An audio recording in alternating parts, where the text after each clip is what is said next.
तो आज आम डिस्कसन करवा जोटा नवम श्रेणी अच्छी जीवविज्ञान तृतीय अध्याय टिश्यू तंत्र। ठीक अच्छे तुम मैंने अलरेडी द्वितीय अध्याय कोष विषय जहाँ धारणा थिला आमर से विषय तुम पढ़ी सारच। कोष यार गठन कोषर विभिन्न प्रकार जमीक आम उद्भिद कोष जीवकोष ए विषय आम अलरेडी क्लास रे डिस्कसन कर सारीचे। आ कोष अंगिका भी आम सब विभिन्न प्रकार जहाँ देती तुम बही नवम श्रेणी सिलेबस अनुसार आम डिस्कसन करते। तो एबे आज आम पढ़ा टिश्यू तंत्र। तो टिश्यू तंत्र कौन प्रथम आमको बुझा पड़ो जे टिश्यूटी कौन। तो जदि आम मोटामोटी उपर बुझा टिश्यू हूँ कोष मानकर समाहार। तो अनेक गुड़िए कोष मिसी सृष्टि करते टिश्यू किंतु से गोटे टर्निंग पॉइंट अच्छी जे खाली जे जहाँ सबुआड़ गोटे गोटे टिश्यू आनिकी ताकू मिसेदेले जे सी सॉरी सबुआड़ गोटे गोटे कोष आनिकी मिसेदेले जे आम टिश्यू कहवा तो सेमिति कहि परिबानी। तो वैज्ञानिक जड़े तांको ना हूँ फाहा। ठीक अच्छे तुम बही रे देछि। तो वैज्ञानिक फाहांक मतरे समजातीय कोषरु उत्पन्न एक प्रकार कार्य संपादन करुवा कोष मानकर समाहार को टिश्यू कुहा जाई थाए। तो कौन बुझिल एठू जे टिश्यू आमे काहाकू कहबा जे एक प्रकार कोष ता माने सपोज मु कहबी मो जीभर कोष आ मो पादर कोष सेमानंकर कौन समान प्रकार की ना सेमानंकर कार्य समान ना सेमानंकर गठन समान। तो किछि भी नुहे या काम अलगा ता काम अलगा। जीभर टिश्यूटी तुम देख सफ्ट किंतु पादर टिश्यूटी टिके टाण। जीभर टिश्यूर कार्य पादर टिश्यूर कार्य मध्य अलगा। तो एथिरु गोटे टिश्यू एथिरु किछि टिश्यू सेथिरु किछि टिश्यू बा एथिरु किछि कोष सेथिरु किछि कोष जेमिति कि पादरु किछि कोष नबा आ जीभरु किछि कोष नबा ताकू मिसेइकी मु कहबी गोटे टिश्यू सेमिति हेइ परिबो नाही। तो टिश्यू क्या कह जाए जे समान कार्य करुथबो प्लस सेम प्रकार रहितबो समजातीय होइतबो। तो सही प्रकार कोष मानकर समाहार को आमे टिश्यू कहि थाउ। जेमिति मु कहबी मो जीभर टिश्यू ता माने मो जीभरु ही जो कोष माने मिसिकी समाहार करिक टिश्यू गठन करथिबे ताकू मु कहि परिबी एटा होछि मो जीभर टिश्यू। ता माने सेठी गुटिए प्रकार सेम प्रकार कोष थिबे आउ से जो कोष गुड़ा थे से कार्य गठन मध्य समान होइतिबा आवश्यक। तो से टिश्यू मानकर कोष मानकर समाहार को आम कहू टिश्यू। टिश्यू मानकर समाहार को आम कहू टिश्यू संस्थान। आ टिश्यू संस्थान समाहार को विभिन्न प्रकार अंग प्रत्यंग सृष्टि होता एवं अंग प्रत्यंगर समाहार सृष्टि होता अंग संस्थान जोटा तुम बही रे देछि अंग संस्थान देखिब। तो विभिन्न प्रकार अंग संस्थान आम बॉडी रे कार्य करिथाए आम शरीर रे कार्य करिथाए। ता मध्यरे जेमिति आमे देखचंती रक्त संचालन पई मध्य गोटे संस्थान थाए परिपाक पई गोटे संस्थान थाए रेचन पई गोटे संस्थान थाए शोषण पई गोटे संस्थान थाए। तो किछि किछि अंग को नेकी जो माने किछि कार्य निर्दिष्ट कार्य करिथांती तो सही प्रकार अंग को नेकी गोटे गोटे ऑर्गन सिस्टम बा अंग संस्थान गठन होता है। ठीक अच्छे। तो वर्तमान आम आसवा टिश्यूर प्रकार भेद। तो टिश्यू मुख्यतः दुई प्रकार। ठीक अच्छे आउ थे कहूँ जे टिश्यू हूँ मुख्यतः दुई प्रकार गोटे हूँ उद्भिद टिश्यू आरटी हूँ प्राणी टिश्यू। ठीक अच्छे ये देनी आगू बढ़ा। तो गोटे हूँ उद्भिद टिश्यू आरटी हूँ प्राणी टिश्यू बुझीगला पिले। तो बर्तमान आम उद्भिद टिश्यू डिस्कसन करवा एवं तापर आम देखा प्राणी टिश्यू विषय रे। तो ये आम देखा उद्भिद टिश्यू क्या कहवा जो टिश्यू उद्भिद रे थाए ताको आम कहवा उद्भिद टिश्यू सिंपल कथा भाई। प्राणी टिश्यू जोटा प्राणी रे थाए ताको कहवा प्राणी टिश्यू जोटा उद्भिद रे थाए ताको आम कहवा उद्भिद टिश्यू। तो उद्भिद टिश्यू मुख्यतः केते प्रकार दुई प्रकार गोटे हूँ मेरिस्टेमेटिक टिश्यू आ गोटे हूँ स्थायी टिश्यू बुझीगला। तो आउ थे रिविजन कर जे टिश्यू हूँ दुई प्रकार गोटे हूँ उद्भिद टिश्यू आरटी हूँ प्राणी टिश्यू। ठीक अच्छे। तो उद्भिद टिश्यू को आम वर्तमान दुई भाग में विभक्त कले गोटे हूँ मेरिस्टेमेटिक टिश्यू आ गोटे हूँ स्थायी टिश्यू। ओके।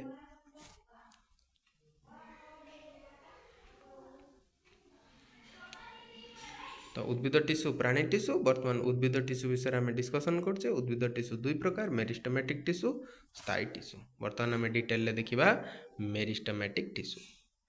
तो जो मेरिस्टेमेटिक टिश्यू यार मुख्य कथा गोटे देख मेरिस्टेमेटिक टिश्यू मुख्यतः कौन जे जो टिश्यूटी विभाजन क्षम है एतिक मन रखार अच्छी जे जो टिश्यूटी विभाजन क्षम ତାକୁ ଆମେ କହିଥାଉ କ'ଣ ମେରିଷ୍ଟୋମାଟିକ୍ ଟିସ୍ୟୁ। ଆଉ ସ୍ଥାୟୀ ଟିସ୍ୟୁ କ'ଣ? ସେ ସ୍ଥାୟୀ, ଯେଉଁଠି ଅଛି ସେଇ ଯେତିକି ଅଛି ସେତିକି, ନା ବିଭାଜନକ୍ଷମ ନା ବୃଦ୍ଧି କିଛି ନାହିଁ, ତ ସିଏ ତାକୁ ଆମେ କହିଥାଉ ସ୍ଥାୟୀ ଟିସ୍ୟୁ। ଆଉ ଯେଉଁଟା ବିଭାଜନକ୍ଷମ ହେଇଥାଏ, ବୃଦ୍ଧି ଘଟିଥାଏ, ତାକୁ ଆମେ କହୁ ମେରିଷ୍ଟୋମାଟିକ୍ ଟିସ୍ୟୁ। ତୁମ ବହିରେ ଆହୁରି ଡିଟେଲରେ ଦେଇଛି, ଟିକେ ପଢ଼ିଦେବ। ଏଇଟା ଯେଉଁ ଏଇ କ୍ଲାସ୍ଟା କରୁଛି ଏଇଟା ପିଓରଲି ତୁମ ରିଭିଜନ୍ ପାଇଁ, ତ ଏଥିରେ ସବୁ ପଏଣ୍ଟକୁ ଆମେ ଡିସ୍କସନ୍ କରିପାରିବା ନାହିଁ। ଏଇଟା ବାସ୍ ରିଭିଜନ୍ ପାଇଁ, ଗୋଟେ ରିକଲ୍ ପାଇଁ, ଯେତିକି ଆମର ଓଭରଅଲ୍ କମ୍ପ୍ଲିଟ୍ ହେଇପାରିବ ସେତିକି ଆମେ ଡିସ୍କସନ୍ କରିବା। ତ ମନେ ରହିଲା ପିଲେ, ଗୋଟେ ହେଉଛି ଉଦ୍ଭିଦ ଟିସ୍ୟୁ, ଆରଟି ହେଉଛି ପ୍ରାଣୀ ଟିସ୍ୟୁ। ଉଦ୍ଭିଦ ଟିସ୍ୟୁ ଦୁଇ ପ୍ରକାର, ଗୋଟେ ହେଉଛି ମେରିଷ୍ଟୋମାଟିକ୍ ଟିସ୍ୟୁ, ଆଉ ଗୋଟେ ହେଉଛି ସ୍ଥାୟୀ ଟିସ୍ୟୁ। ଠିକ୍ ଅଛି। ତ ମେରିଷ୍ଟୋମାଟିକ୍ ଟିସ୍ୟୁ କ'ଣ? ଯେ ମେରିଷ୍ଟୋମାଟିକ୍ ଟିସ୍ୟୁ ହେଉଛି ଯାହା ବିଭାଜନକ୍ଷମ। ଯେଉଁ ଟିସ୍ୟୁ ବିଭାଜନକ୍ଷମ ଆମେ ତାକୁ କହିଥାଉ ମେରିଷ୍ଟୋମାଟିକ୍ ଟିସ୍ୟୁ। ଓକେ। ତ ବର୍ତ୍ତମାନ ମେରିଷ୍ଟୋମାଟିକ୍ ଟିସ୍ୟୁର ଆମେ ପ୍ରକାର ଭେଦ ଦେଖିବା। ଓକେ। ତ ମେରିଷ୍ଟୋମାଟିକ୍ ଟିସ୍ୟୁକୁ ଦୁଇ ପ୍ରକାର ବିଭକ୍ତିକରଣ କରାଯାଇଛି। ଠିକ୍ ଅଛି, ତମ ବହିରେ ବି ଦେଇଛି। ତ ମେରିଷ୍ଟୋମାଟିକ୍ ଟିସ୍ୟୁରେ ଦୁଇ ପ୍ରକାରରେ ବିଭକ୍ତ କରାଯାଇଛି। ପ୍ରଥମ ପ୍ରକାରଟି କ'ଣ? ସ୍ଥାନ ଆକାର ବୃଦ୍ଧି। ସ୍ଥାନ ଆକାର ବୃଦ୍ଧି ଅନୁସାରେ ମେରିଷ୍ଟୋମାଟିକ୍ ଟିସ୍ୟୁକୁ ପୁଣି ଦୁଇ ଭାଗରେ ବିଭକ୍ତ କରାଯାଇଛି। ଗୋଟେ ହେଉଛି ପ୍ରାଥମିକ ମେରିଷ୍ଟେମ୍, ଆଉ ଗୋଟେ ହେଉଛି ଉତ୍ତର ମେରିଷ୍ଟେମ୍, ବା ତାକୁ ଆମେ କହୁ ଦ୍ୱିତୀୟକ ମେରିଷ୍ଟେମ୍। ମନେ ରହିଲା, ଉଦ୍ଭିଦ ଟିସ୍ୟୁକୁ ଆମେ କେତେ ଭାଗରେ ବିଭକ୍ତ କଲେ? ପ୍ରଥମଟି ହେଉଛି କ'ଣ? ହଁ, ମେରିଷ୍ଟୋମାଟିକ୍ ଟିସ୍ୟୁ, ଆରଟି ହେଉଛି ସ୍ଥାୟୀ ଟିସ୍ୟୁ। ବର୍ତ୍ତମାନ ଆମେ ଡିସ୍କସନ୍ କରୁଛେ ମେରିଷ୍ଟୋମାଟିକ୍ ଟିସ୍ୟୁ ବିଷୟରେ। ତ ମେରିଷ୍ଟୋମାଟିକ୍ ଟିସ୍ୟୁ ହେଉଛି ସ୍ଥାନ ଆକାର ଓ ବୃଦ୍ଧି ଅନୁସାରେ ଦୁଇ ପ୍ରକାର। ଗୋଟେ ହେଉଛି ପ୍ରାଥମିକ ମେରିଷ୍ଟେମ୍, ଆରଟି ହେଉଛି ଉତ୍ତର ମେରିଷ୍ଟେମ୍। ଓକେ। ତ ପ୍ରାଥମିକ ମେରିଷ୍ଟେମ୍ କ'ଣ?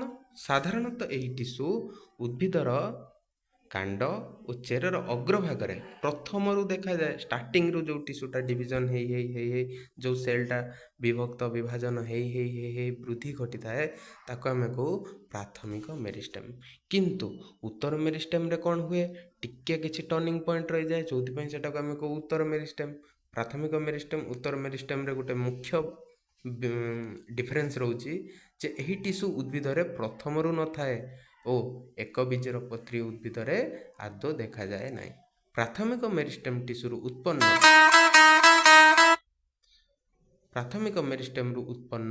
କେତେକ ସ୍ଥାୟୀ ଟିସ୍ୟୁ ପୁଣି ବିଭାଜନକ୍ଷମ ହୋଇ ଉତ୍ତର ମେରିଷ୍ଟୋମାଟିକ୍ ଟିସ୍ୟୁ ସୃଷ୍ଟି କରନ୍ତି।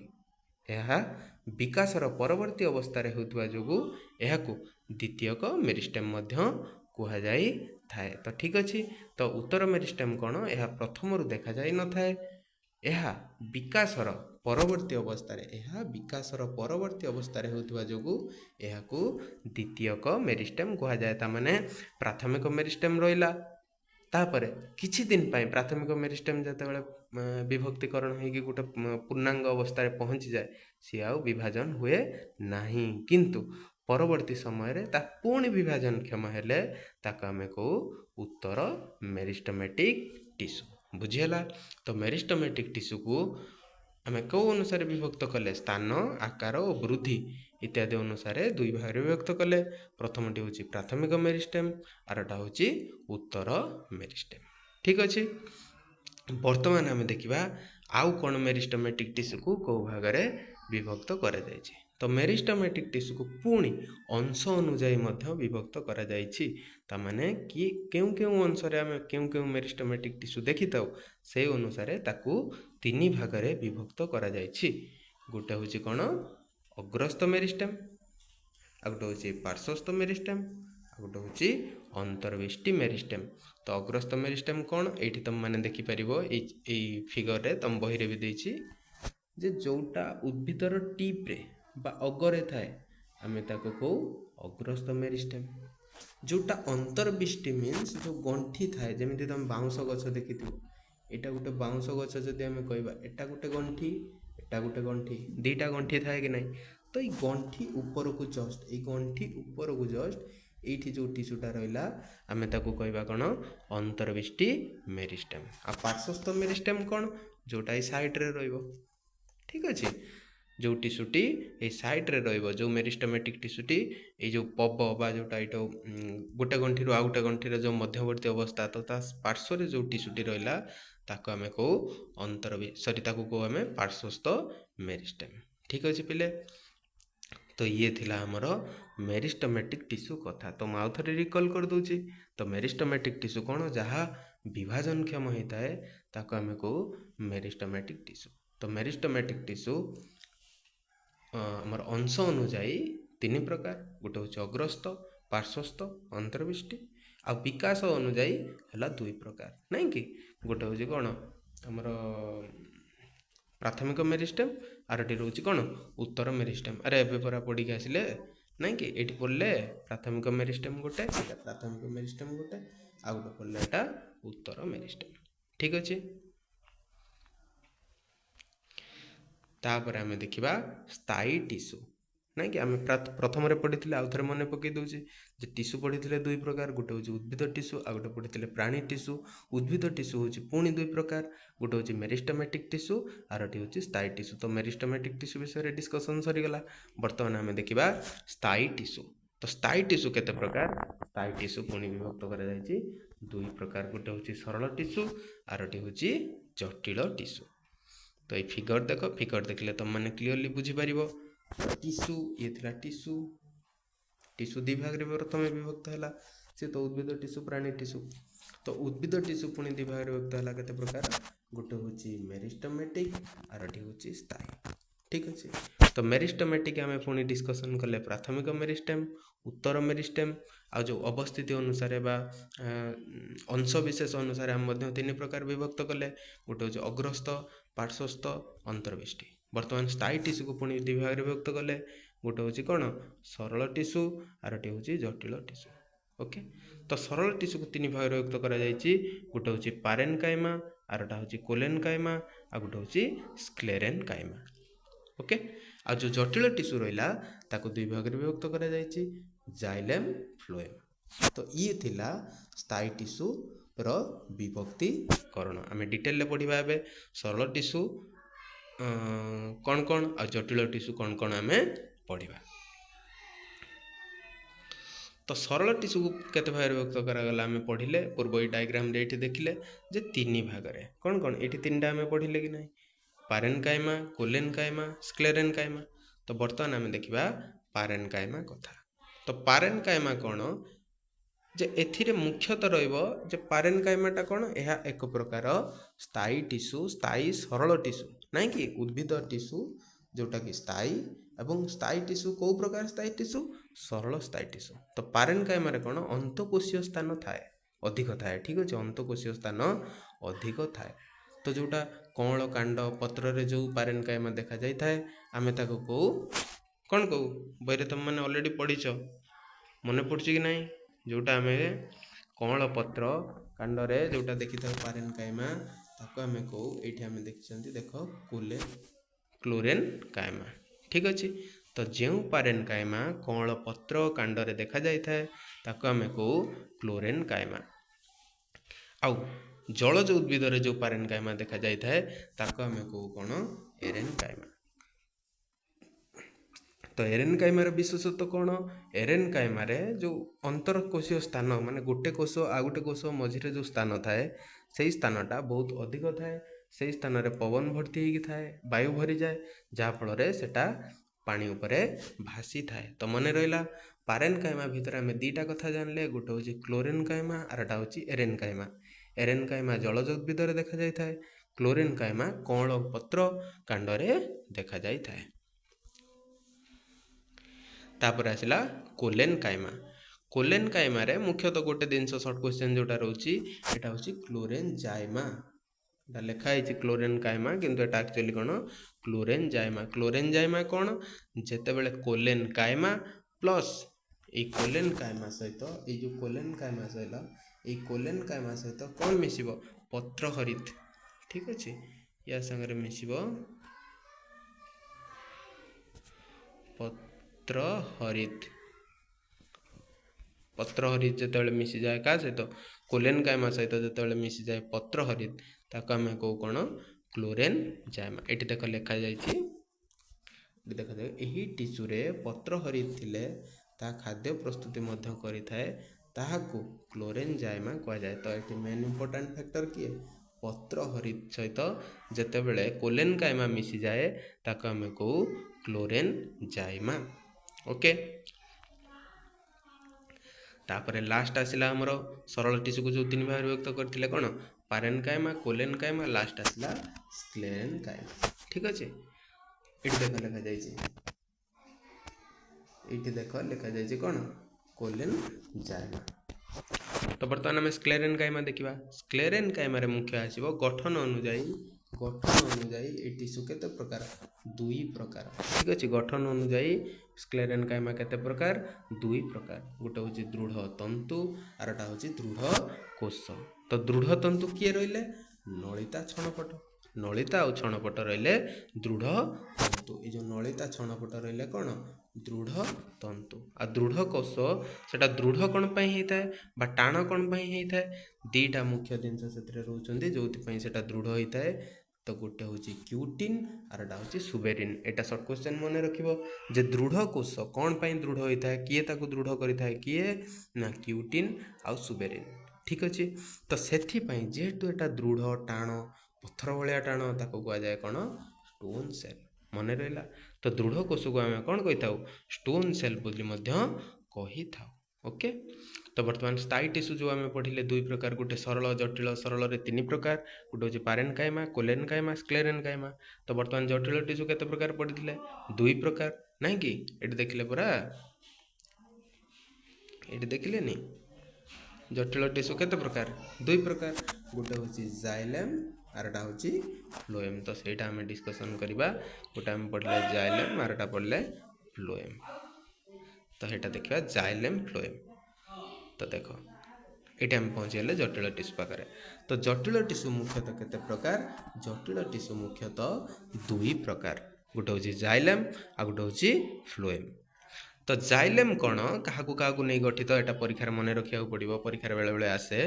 तो जाइलेम चारि प्रकार टिश्यू को लेकिन गठित, गोटे हूँ ट्राकिड, vessel, xylem parenchyma, xylem fibre. ठीक अच्छे, ट्राकिड, vessel, xylem parenchyma, xylem fibre, ये चारि प्रकार टिश्यू को लेकिन गठित आमर जाइलेम। तो जाइलेम रो मुख्य कार्य कौन जे यह उद्भिद मध्य जल परिवहन रे सहायता करिथाए। तो जाइलेम जल ज। ठीक अच्छे, जरे जाइलेम जरे जल। तो मन रहिबो। तो ये जाइलेम क्या नहीं गठित है tracheid, vessel, xylem parenchyma, xylem fibre. Okay, आ गोटे रहा फ्लोएम। तो फ्लोएम क्या नहीं गठित, ये भी चारि प्रकार टिश्यू को नहीं गठित, गोटे रोचे सिप ट्यूब, आ गोटे हूँ कंपानियन सेल, आ गोटे फ्लोएम पारेनकाइमा, आ गोटे फ्लोएम फाइबर। तो फ्लोएम रे कौन रहा सिप ट्यूब कंपानियन सेल, आ जाइलेम रे रहा ट्राकिड आ भेसेल। ओके, तो जाइलेम रे कौन रहा ट्राकिड भेसेल, यार रहा SIP tube companion cell.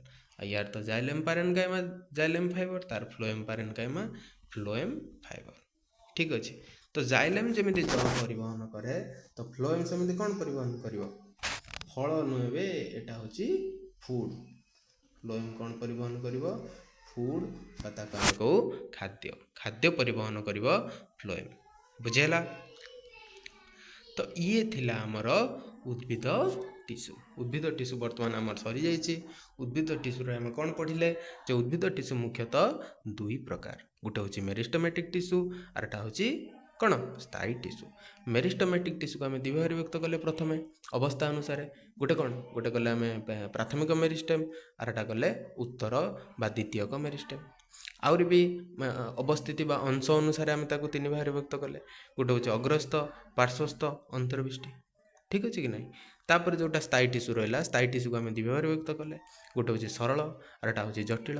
Okay, कौन सरल आरटा हूँ जटिल। तो सरल को आम तीन भाग विभक्त कले, पारेनकाइमा, कोलेनकाइमा, स्क्लेरेनकाइमा। जटिल को आम दुई भाग विभक्त कले, गोटे हूँ जाइलेम आरटा हूँ फ्लोएम। तो ये थिला उद्भिद टिश्यू। बुझीगला। बर्तमान आम देखा प्राणी टिश्यू। ओके, तो प्राणी टिश्यू कौन, प्राणी टिश्यू जो टिश्यूटा प्राणी पाखे मिलता है।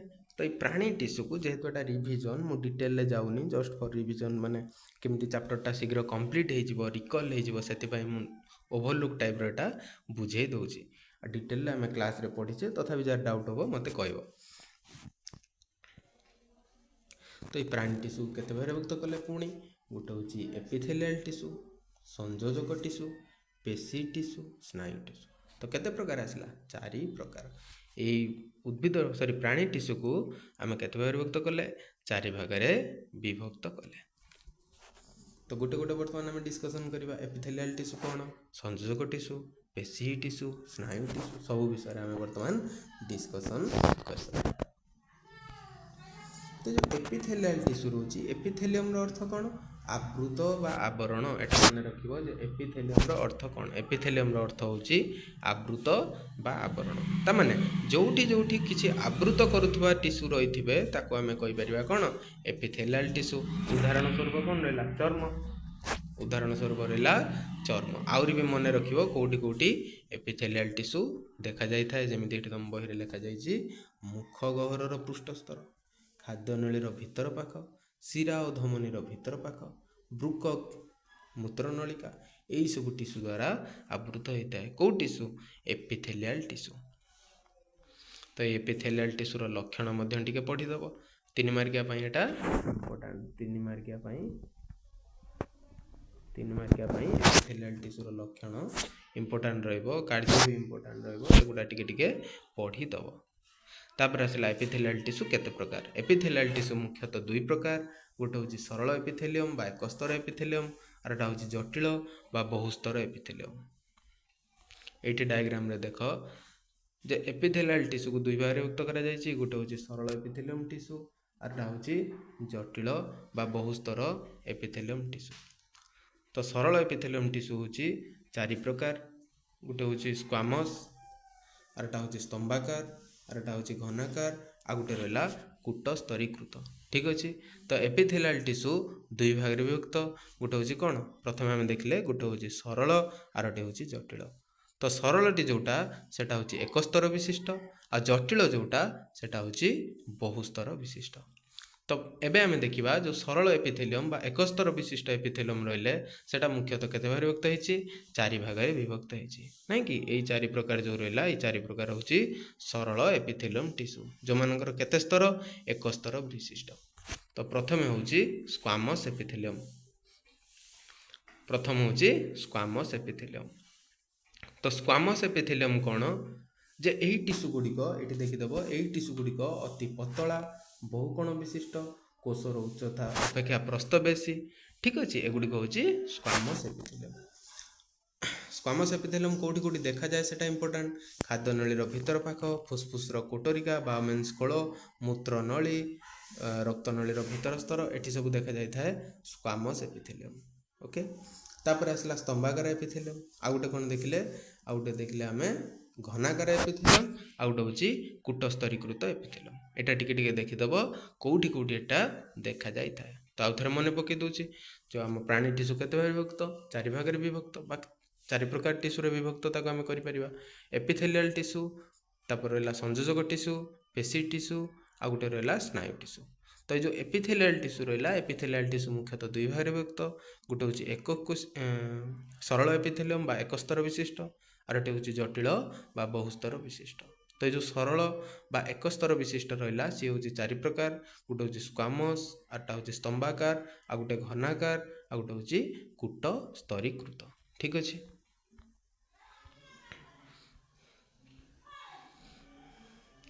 तो ये जमी घनाकार कोटी कोटी देखा जाए ब्रुककर नलिका, जकृत, ओभारीर आवरण ना कि लाल ग्रंथि, एगुड़ा टिके टिके देखिदेव किए कोठी देखा जाई थाए।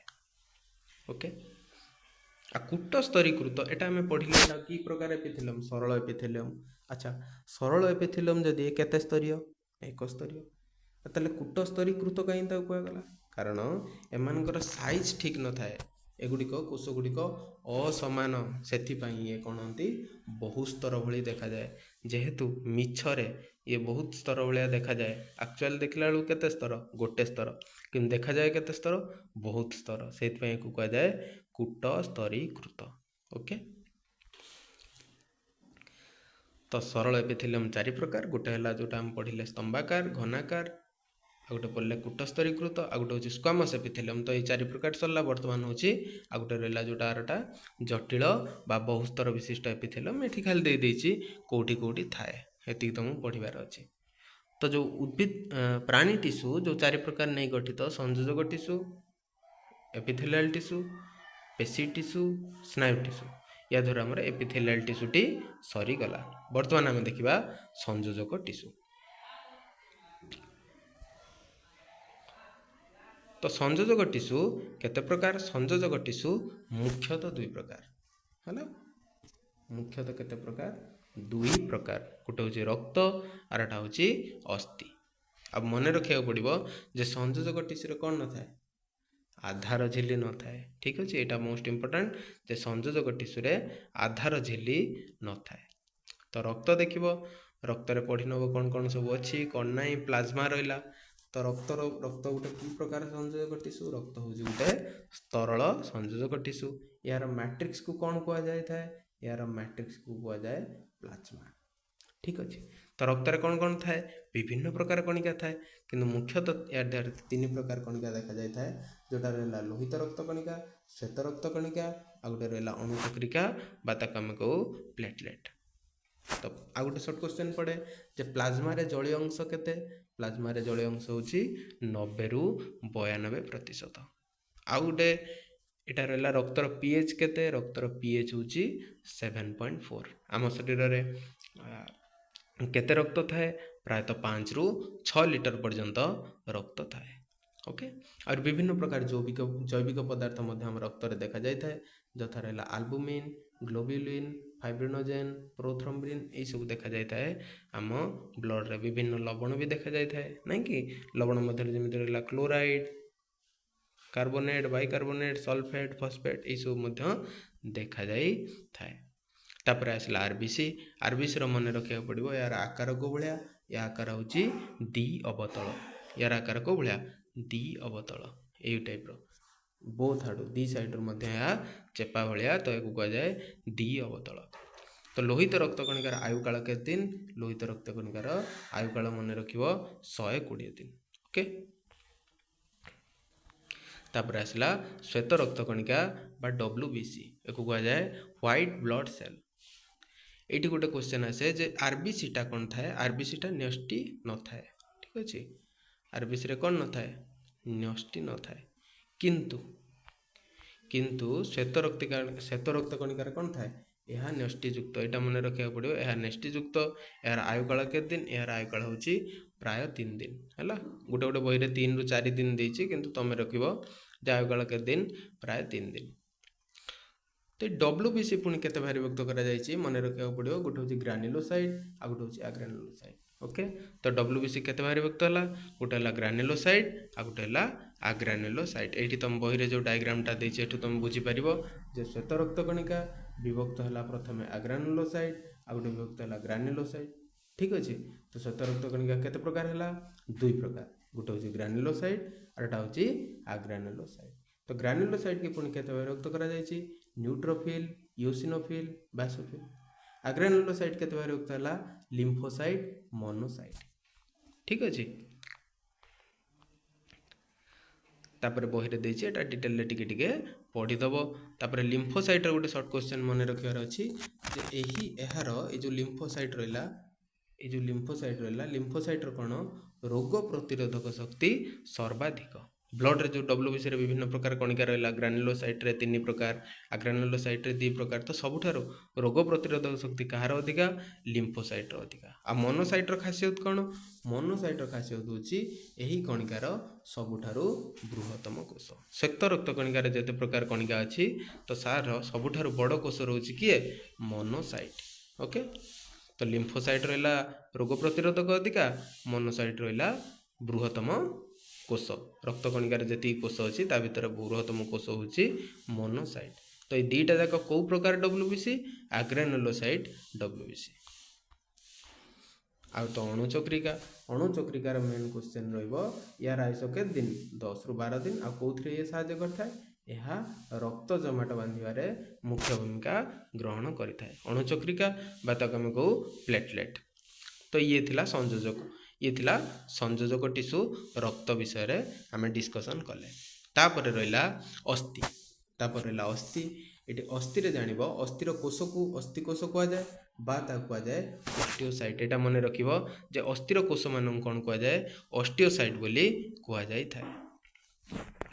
और अस्थि आउ अस्थि अस्थि मध्य किए संयोजक करता है अस्थि अस्थि मध्य जे संयोग करता है बा जोड़ी रखी थाए ताको आमे कहू लिगामेंट। ठीक अच्छे शरीर गोटे अस्थि को अन्य अस्थि सहित संयोग करुवा टिश्यू को लिगामेंट कह जाई थाए। तो लिगामेंटर काम कौन गोटे हाड़ सहित आउ गोटे हाड़ को जोड़ी रखिबारे लिगामेंट साहाय्य करिथाए। आ अस्थि को मांसपेशी सहित किए जोड़ी रखिथाए ताको आमे कहू टेंडन।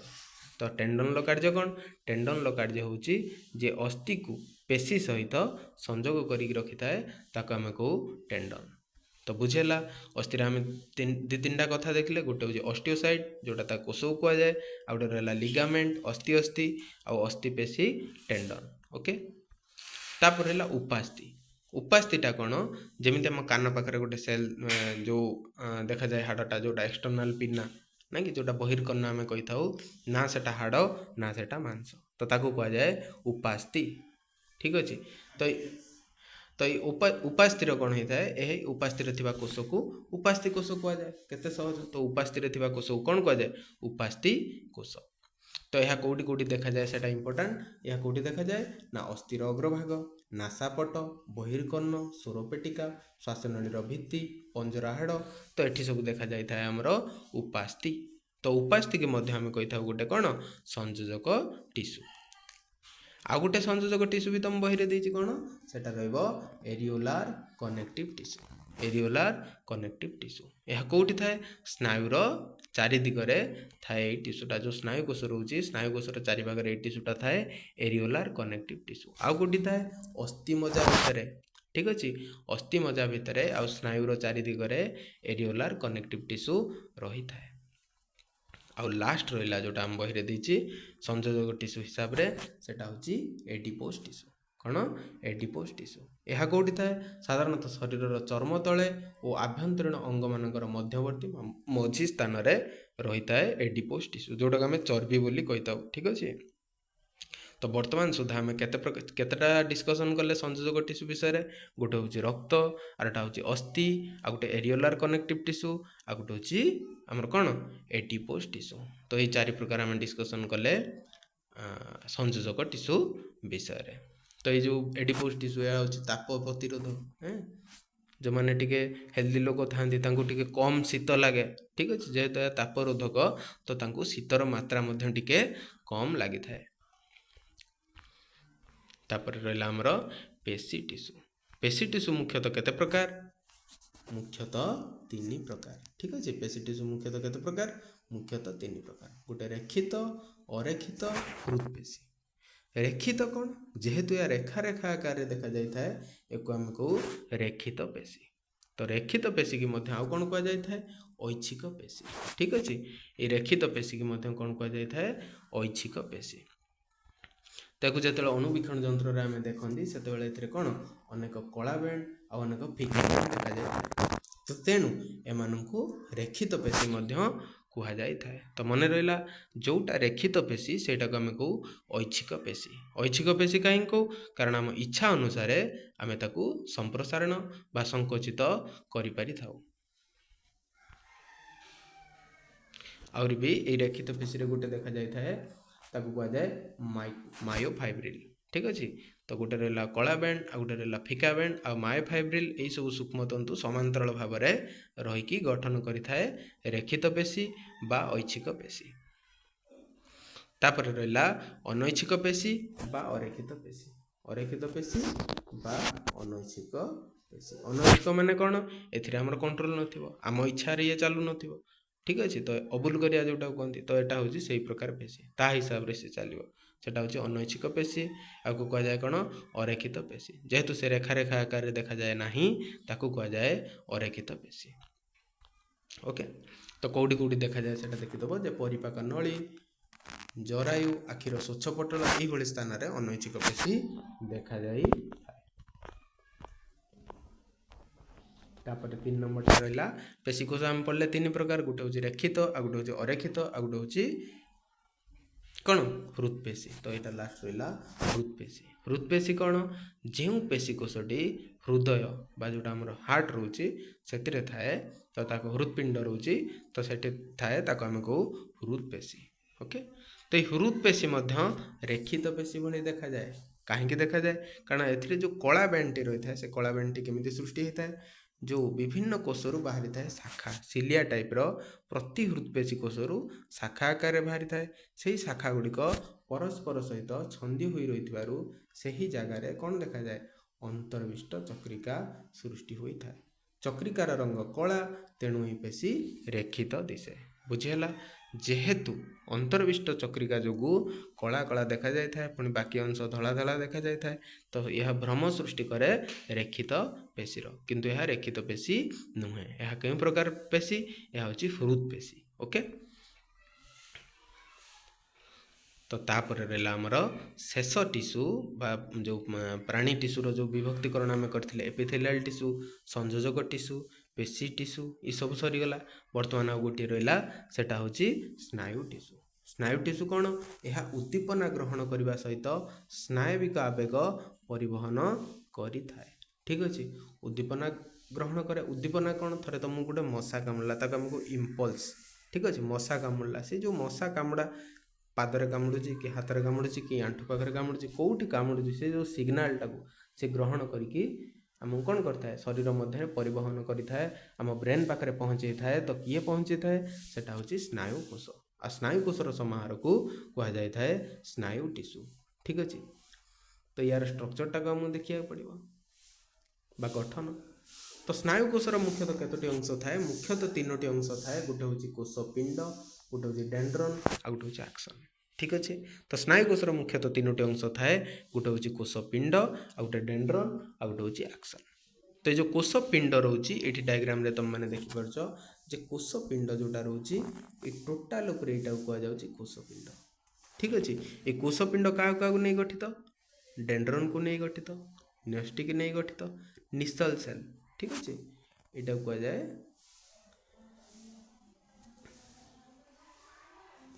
यहाँ कह जाए निश्चल सेल।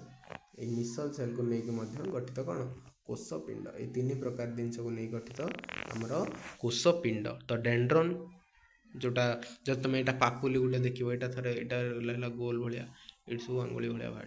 ठीक अच्छे ये रहा नेक्स्ट तो ये जो सूता आकार बाहर जो सूता आकार बाहर आम कहले डेंड्रन।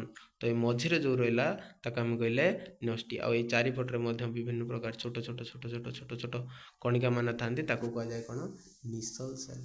तो ये होल उपर ये तीन टा मिसेक आम कहले कोषपिंड। आ कोषपिंड रे जो लंबा अंशटी थाए लंबा अंशटी ताकू कह जाए कौन एक्शन ताकू कह जाए एक्शन। आ तलपटू से भाया चेर आकार थाए ताकू कह जाए अंतिम डेंड्रिया ताकू कह जाए कौन अंतिम डेंड्रिया। अच्छा गोटे स्नायुकोश एटा गोटे स्नायुकोश एटा गोटे स्नायुकोश एटा गोटे स्नायुकोश। तो ये जो एठू गोटे इम्पल्सटे सृष्टि है ये जीव केमी एठू एठिक जीव एठू एठिक जीव ट्रांसफर हम कि नहीं। तो ट्रांसफर हवा गले यार डेंड्रिया को गोटे स्नायुकोश रहा ताहा डेंड्रिया को आउ गोटे स्नायुकोशर अंतिम डेंड्रिया कनेक्ट हो। ठीक अच्छे जमी यहाँ को जब आम जूम करके को जब आम गोटे सेकेंड एटा रहा एक्शन एटा रहा अंतिम डेंड्रिया। ठीक अच्छे यहीटा को जब आम जूम कले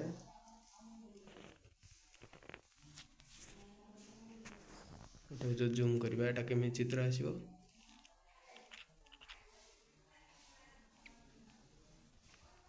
एभला टाइप आसो। एटा पूरा कंप्लीटली कनेक्ट हो न था या मध्य किसी गैप थाए ये गैप रे कौन थाए किसी रासायनिक पदार्थ थाए आ किसी चार्ज बा किसी आयन मध्य थाए। तो जिते बड़े स्थानांतरणता होता है जिते बड़े जो उद्दीपनाटा गति करि थाए गोटे स्नायुकोश आ गोटे स्नायुकोश से प्रक्रियाटा को आम कौन कहू विद्युत रासायनिक प्रक्रिया। ठीक अच्छे ताको आम कौन कहू विद्युत रासायनिक प्रक्रिया। आ से जो जॉइंट स्थानटी गोटे डेंड्रन को अंतिम डेंड्रिया जो जॉइंट होता है ताको आम कौन कहू ताको आम कहू सिनाप्स ताको आम कौन कहू सिनाप्स। तो ये थिला तुमर स्नायुकोश कथा। तो ओवरऑल विषयटी तुम सरला एथिरे आउ किछि बुझिबार नाही आउ जा डाउट थिबो मते आसिक पचारिबो हां एठी गोटे कथा छाडली जो रानभियर नोड कथा मु कहलिनी तो बेले बेले एक्शन जो ई दंडटी जो एक्शन टा थाए लंबा आकार रे तो से एक्शन कवर होई कि थाए का जुक्त माइलिन ठीक अछि माइलिन युक्त कवर होई कि थाए बेले बेले माइलिन विहीन थाए बेले बेले माइलिन युक्त थाए पुनी क्वेश्चन आसीबो सर माइलिन कोन जे माइलिन एठी तमे देखो एक्शन बाहरे गोटे लेयर आकार अछि कि नहीं ठीक अछि कि नहीं मोटा देखा जाउछि तो ई लेयर टा को जाय माइलिन तो ई लेयर टा को बळा था एटा गोटे रहला क्लीन कर दिए ये जो लेयर आकार रे रहला एटा थरे रहला एक्शन एवळा तो ये जो गंठीटा रहला एठी डाउन पुणी गोटे स्टार्ट है तो से गंठीटा को जाए रानभियर नोड तो कौन कह जाए रानभियर नोड तो एक्शन टा बेले बेले माइलिन युक्त थाए बेले बेले माइलिन विहीन मध्य थाए जोटा तुम बही रे देइछि तुम पढ़िले डिटेल ले बुझी परिबो ओके तो ये थिला तुमर स्नायुकोश विषय रे डिस्कशन भाबुची बुझी पारथुबो नहीं कि आम जी बर्तमान सुधा डिस्कसन कले जे आमर स्नायुकोश पेशीकोश टिश्यू आमर एपिथेलियल रहा नहीं कि तो से सब डिटेल आम देखिले ओवरऑल तुमर टिश्यू तंत्र विषयटी सैला मुझे मन पकई दूची जे टिश्यू हूँ दुई प्रकार उद्भिद टिश्यू प्राणी टिश्यू उद्भिद टिश्यू दुई प्रकार मेरिस्टोमेटिक टिश्यू स्थायी टिश्यू ठीक अच्छे स्थायी टिश्यू रहा जोटा दुई प्रकार गोटे रहा कौन सरल आ गोटे हूँ जटिल सरल कौन रहा पारेनकाइमा कोलेनकाइमा स्क्लेरेनकाइमा